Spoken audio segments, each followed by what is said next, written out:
तो बुलेटिन की शुरुआत करेंगे बांग्लादेश में हुए तख्ता पलट से। बांग्लादेश में इस वक्त भयानक कोहराम मचा हुआ है। प्रदर्शनकारी प्रधानमंत्री आवास में घुसकर लूटपाट कर रहे हैं। इसके बाद शेख हसीना ने पीएम पद से इस्तीफा देकर देश छोड़ दिया है।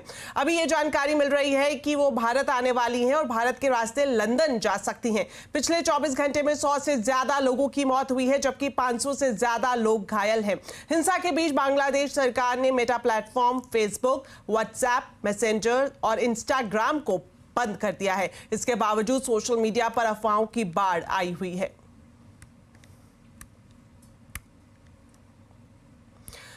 तो बांग्लादेश में जारी हिंसा के बाद भारत की सरकार ने भी अपने नागरिकों के लिए एडवाइजरी जारी कर दी है, जिसके तहत अगले आदेश तक भारतीयों को बांग्लादेश नहीं जाने की सलाह दी गई है। साथ ही बांग्लादेश में मौजूद भारतीयों को भी सावधान रहने और एम्बेसी के संपर्क में रहने के निर्देश दिए गए हैं। भारत ने बांग्लादेश के साथ ट्रेन सर्विस को भी रद्द कर दिया है। ढाका की सभी ट्रेनें रद्द की जा चुकी हैं।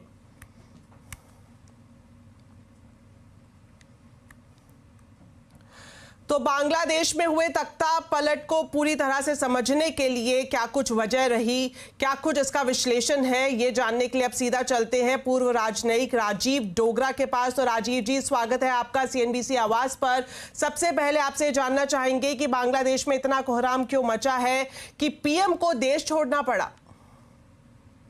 Thank you. कोहराम अभी नहीं मचा है। कोहराम का अंदेशा काफी साल से था, क्योंकि जो रिपोर्ट्स आप पढ़ें इस साल की नहीं, 2022 की, 2021 की, 2023 की, वो सारी यही कह रही थी कि ये ऑटोक्रेटिक स्टाइल करा है प्राइम मिनिस्टर ने, और इसमें हमेशा एक वो सोर्ड जो होती है, डेमोक्रेस सोर्ड जिसको कहते हैं अंग्रेजी में, वो इनके सर पे लटकी हुई है कि कभी भी तख्ता उलट सकता है। और हैरानी की बात यह है कि जिस आर्मी चीफ को इन्होंने 1 महीना पहले अपने पद पे रखा था और जो उनके रिश्तेदार हैं, उन्होंने ही इनको 45 मिनट का नोटिस दिया कि अब आप चले जाइए। क्यों हुआ? ये इसलिए हुआ कि बांग्लादेश की जो इकोनॉमिक प्रॉस्पेरिटी थी वो पिछले 2-3 साल से डाउनवर्ड स्लाइड में थी। करप्शन की सीमा नहीं कोई थी और एम्प्लॉयमेंट कम हो रही थी, तभी स्टूडेंट्स बाहर आए पिछले 1.5 महीने से।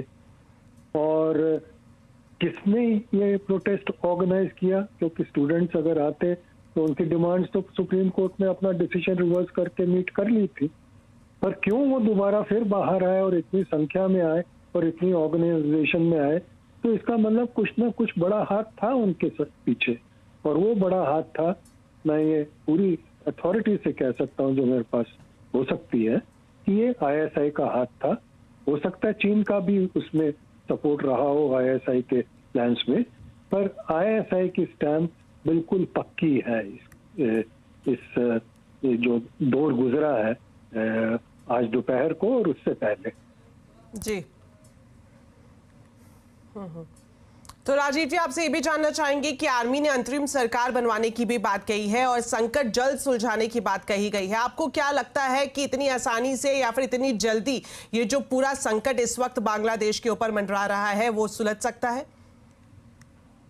देखिए, जब आर्मी कहती है कि हम तो इंटरिम रूप से आए हैं, तो इंटरिम आहिस्ता आहिस्ता हट जाता है और फिर आर्मी का असली रूप सामने आना शुरू हो जाता है। तो मुझको नहीं लगता कि आर्मी अब जल्दी सीन से डिसअपियर हो जाएगी अपनी बैरक्स में। ये जो आर्मी चीफ हैं, ये काफ़ी देर तक बांग्लादेश के सरबराह रहेंगे या चीफ रहेंगे, जो भी कहा जा सकता है, प्राइम मिनिस्टर या मार्शल लॉ डिक्टेटर, जैसे भी जो भी ये रूप इख्तियार करें, पर इनका रहना तो अब लगता है कि हाई पॉसिबिलिटी है। पर क्या वो एकदम इकोनॉमिक मिरेकल ले आ सकते हैं वापस बांग्लादेश में? वो बहुत डाउटफुल है। सो रिजेंटमेंट रहेगी। पब्लिक जो अभी बहुत उत्साहित है कि उन्होंने प्राइम मिनिस्टर को निकाल दिया, वो आहिस्ता आहिस्ता फिर उदासीन हो जाएगी। तो बांग्लादेश की मुश्किलें मेरे को लगता नहीं जल्दी सुलझने वाली हैं और यही उलझन जो है हमारे लिए बड़ी बन सकती है। बिल्कुल, भारत के लिहाज से भी समझना चाहेंगे राजीव जी, जो ये अनिश्चितता और ये जो अशांति इस वक्त बांग्लादेश में देखने को मिल रही है, भारत पर इसका क्या असर हो सकता है? और साथ ही ये भी जानना चाहेंगे कि बांग्लादेश में हालात सामान्य हो, इसके लिए भारत की क्या भूमिका रह सकती है? देखिए, सबसे पहले जो मेरा मन इस टाइम चिंतित है वो है 15 मिलियन या उससे ज्यादा जो हिंदू हैं बांग्लादेश में, बांग्लादेशी सिटीजन्स हैं पर हिंदू हैं, उन पे ऊपर क्या असर पड़ेगा? क्योंकि स्टूडेंट्स एजुटेशन के दौरान भी कई हिंदुओं को इन्होंने मारा है और एंटी इंडिया सेंटिमेंट बढ़ता जा रहा है बांग्लादेश में कुछ सालों से। तो ये जो हमारे 15 मिलियन से ज्यादा हिंदू हैं, इनकी लाइफ पे कितना असर पड़ेगा, इनके बिजनेसेस पे कितना असर पड़ेगा, इनके बच्चों पे कितना असर पड़ेगा, ये सोचने की बात है। और इसमें मुझको लगता है कि हमको चाहिए कि जल्द ही जल्द कांटेक्ट एस्टैब्लिश करें जो भी वहाँ पे रूल कर रहा है बांग्लादेश में अगले दिनों में, और उनको कहें कि भाई ये आपकी रिस्पॉन्सिबिलिटी है कि हिंदुओं ने काफ़ी सफ़र किया है, 71 से लेके अब तक बहुत सफ़र किया बांग्लादेश में, और इनफैक्ट इन परसेंटेज टर्म्स कहाँ 16-17% होती थी उनकी पॉपुलेशन, अब 12% से भी कम रह गई है क्योंकि इतनी बेदर्दी से उनके साथ ट्रीटमेंट हो रहा है। तो पहली बात तो ये है। सेकेंड, ऑफ कोर्स ये जो अपने इंडियंस हैं, स्टूडेंट्स कुछ बचे हुए हैं या वैसे भी इंडियन नेशनल जो वहाँ किसी वजह से काम कर रहे हैं, उनकी प्रोटेक्शन जरूरी है। और तीसरा, जो इंडियन इंटरेस्ट है, आफ्टर ऑल इंडियन बिजनेसेस में इतनी इन्वेस्टमेंट किया वहाँ बांग्लादेश में, बांग्लादेश की प्रॉस्पेरिटी बढ़ाई है, उनके ऊपर क्या असर पड़ेगा?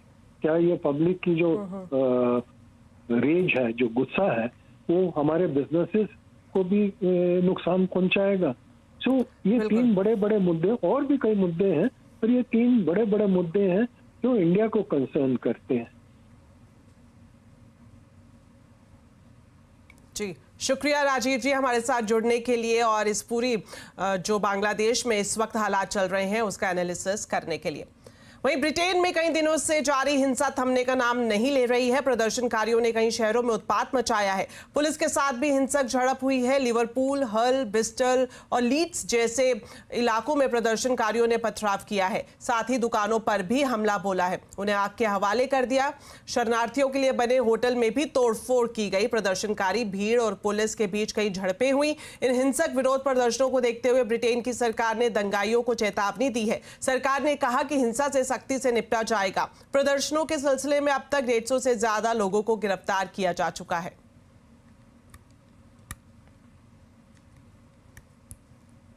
तो लंदन में किस तरह से अराजकता फैली है, इस पर हमारे संवाददाता संजय सूरी की ये स्पेशल रिपोर्ट देखिए। तो यहाँ ब्रिटेन में दंगे बढ़ते चले जा रहे हैं, हिंसा बढ़ती चली जा रही है। सरकार नहीं संभाल पा रही, पुलिस नहीं संभाल पा रही, बल्कि आप यूँ देखिए कि उनकी कोशिशों के बाद पुलिस खुद शिकार बन रही है इन प्रोटेस्टर्स का। प्रोटेस्टर्स जो हैं फार राइट ग्रुप के हैं जो इमिग्रेंट्स के ख़िलाफ़ हैं, और ये तब भड़के जब सोमवार को पिछले हफ्ते 3 छोटी बच्चों की हत्या की गई। पहले एक अफवाह फैली कि एक मुसलमान था जिन्होंने इन बच्चियों को मारा, वो बात गलत साबित हुई, वो बात झूठ साबित हुई, लेकिन उसके बावजूद मुसलमानों को शिकार बनाया जा रहा है और कई मस्जिदों पर हमले हो चुके हैं। इसके जवाब में इतवार को बोल्टन इलाके में कई मुसलमान भी इकट्ठे हुए और फार राइट ग्रुप के साथ टक्कर ली और पुलिस बीच में आई, उनको अलग अलग करने की कोशिश की, नाकामयाब रही, असफल रही, बल्कि पुलिस को ही अटैक किया गया दोनों तरफ से। उधर वेमथ जो एक और शहर है, वहाँ पे इसी प्रकार की जो है सिचुएशन पैदा हुई। अब पुलिस अपने आप को नहीं बचा पा रही तो सिचुएशन को क्या संभालेगी। रोदरहम में एक पुलिस ऑफिसर को इतना पीटा गया कि वो बेहोश हो गया, कईयों की हड्डियाँ तोड़ दी गईं। प्रधानमंत्री कीयर स्टारमर ने चेतावनी दी है कि ऐसे लोगों पर सरकार बिल्कुल कड़ी कार्रवाई करेगी और उनको चेतावनी दी है कि इस प्रकार की हिंसा में भाग ना लें। लेकिन इस हिंसा के पहले भी इस प्रकार की चेतावनियां दी गई, उनका कोई असर नहीं पड़ा। कुछ निश्चित नहीं है कि प्रधानमंत्री की चेतावनी के बाद भी ये हिंसा काबू में आ पाएगी।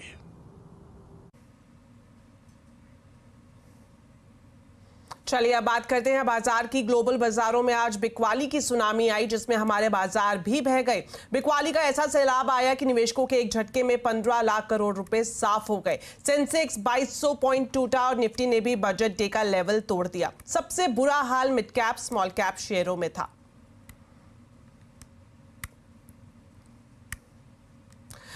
तो बाजार में मचे इस कोहराम को विस्तार से समझने के लिए अब सीधा जुड़ते हैं आशीष से। तो आशीष जी बताएं, आज बाजार में इतना कोहराम क्यों मचा? जी हाँ, ग्लोबल मूड और सेंटिमेंट जो बिगड़े हुए हैं पूरी तरह से हावी होते हुए नजर आए। वैसे ध्यान रखिएगा, पिछले हफ्ते फ्राइडे को हमने ऐसे ही खराब ग्लोबल मूड के बीच में 5 दिनों की बैक टू बैक तेजी के बाद फाइनली 1.25% निफ्टी में दबाव आता हुआ देखा था। और आज सुबह जब लौट के आए थे तो वो यूएस का सेल ऑफ हो या इवन एशिया में जो तगड़ा क्रैश देखने को मिल रहा था, वो सब फिर से हावी होता हुआ नजर आया। अच्छा, खुले तो हल्के दबाव के साथ थे। हल्का मतलब 1.5% के आसपास की कमजोरी के साथ शुरुआत हुई थी 24,300 के जोन्स पर खुलने के बाद दबाव गहराता चला गया। तो वो बजट डे के लोज जो बहुत अहम मान रहा था बाजार, 24,074 के वो बिखरे। उसके बाद 24,000 का इंपॉर्टेंट साइकोलॉजिकल लेवल तक तोड़ दिया और फाइनली 23,900 के नीचे स्लिप हो गए थे। तो एक समय भारतीय बाजार दरअसल आज 825 पॉइंट यानी कि 3.25% से ज्यादा का दबाव झेलते हुए नजर आए। अब कह लीजिए वो ग्लोबल रिस्क ऑफ मोड जो चल रहा था, पर डर बढ़ रहा था क्योंकि हमारा डर का इंडेक्स इंडिया विक्स एक समय ऑलमोस्ट 50% उछाल के साथ कामकाज कर रहा था। इनफैक्ट क्लोज होते होते भी 40% उछाल, और शायद पिछले 16 सालों में एक दिन में इस तरह का मूव देखने को नहीं मिला। तो वाकई समीकरण बिगड़ते हुए आज नजर आए। हाँ, जाते जाते थोड़ी बहुत रिकवरी नाम मात्र की कह लीजिए, क्योंकि हम क्लोज हुए 24,000 के ऊपर के स्तरों पे। अब उसमें जापान के एफएम के कुछ स्टेटमेंट्स आए या फेड से कुछ इमरजेंसी रेस्क्यू मोड या ऐसे कोई अनप्रेसिडेंटेड अनाउंसमेंट, ये सब अटकलें चल रही थी। शायद ये रीजंस होंगे, पर कोई मीनिंगफुल रिकवरी नहीं थी। एक दिक्कत की बात और, आज रिटेल के पोर्टफोलियोज पे तगड़ा डेंट पड़ा होगा क्योंकि सारे सेक्टोरल पॉकेट्स लाल निशान में थे।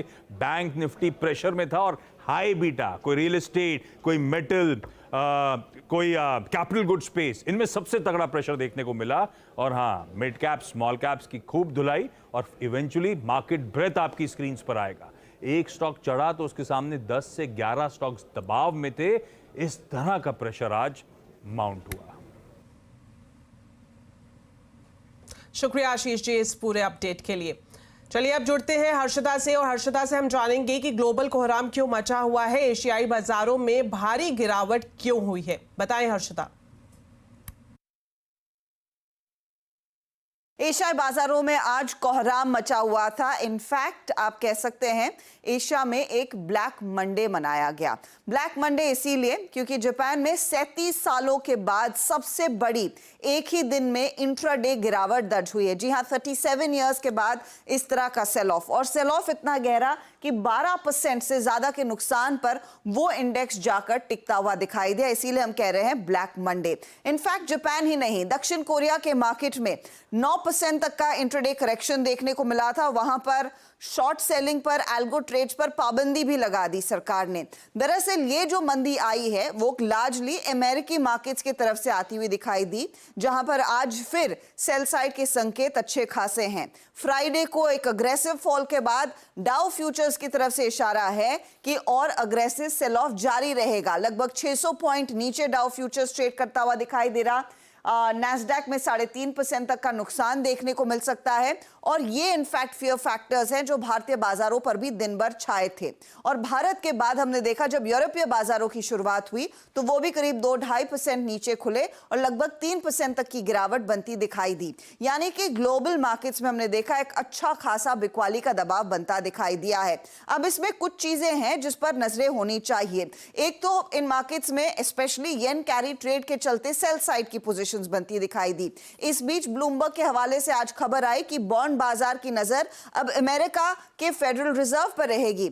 उनके मुताबिक बॉन्ड ट्रेडर्स ये एक्सपेक्ट कर रहे हैं कि फेडरल रिजर्व जल्द एक्शन में आएगा, एक इमरजेंसी रेट कट अनाउंस कर सकता है।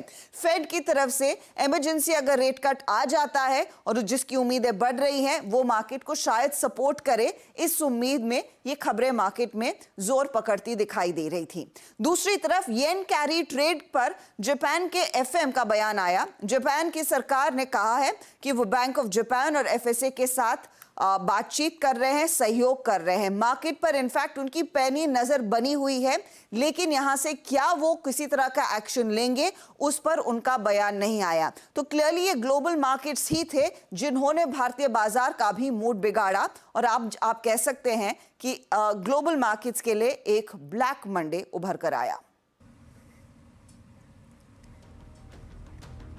तो बाजार में क्यों मचा है हाहाकार और गिरते बाजार में निवेशकों की क्या होनी चाहिए स्ट्रैटेजी? आज आवाज अड्डा में इसी पर करेंगे बड़ी चर्चा शाम 7:57 पर।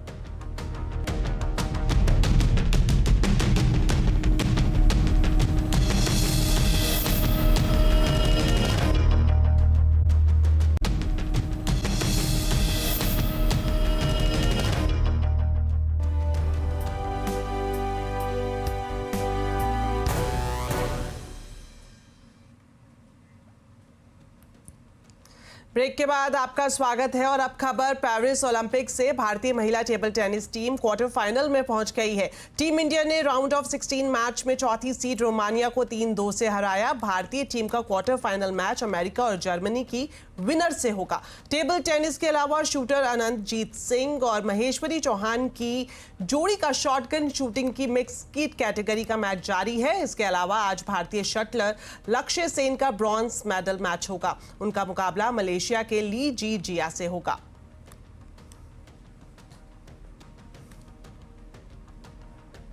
तो चलिए अब एक नजर डाल लेते हैं मेडल्स की टैली पर, जो इस वक्त आप अपनी स्क्रीन पर देख रहे हैं। चीन के खाते में अब तक 50 और अमेरिका के खाते में 72। फ्रांस की बात करें तो अब तक फ्रांस ने 44 मेडल जीते हैं। ग्रेट ब्रिटेन के खाते में 38 मेडल आ चुके हैं और भारत की बात करें तो अभी जो है 3 मेडल हम देख रहे हैं भारत के खाते में।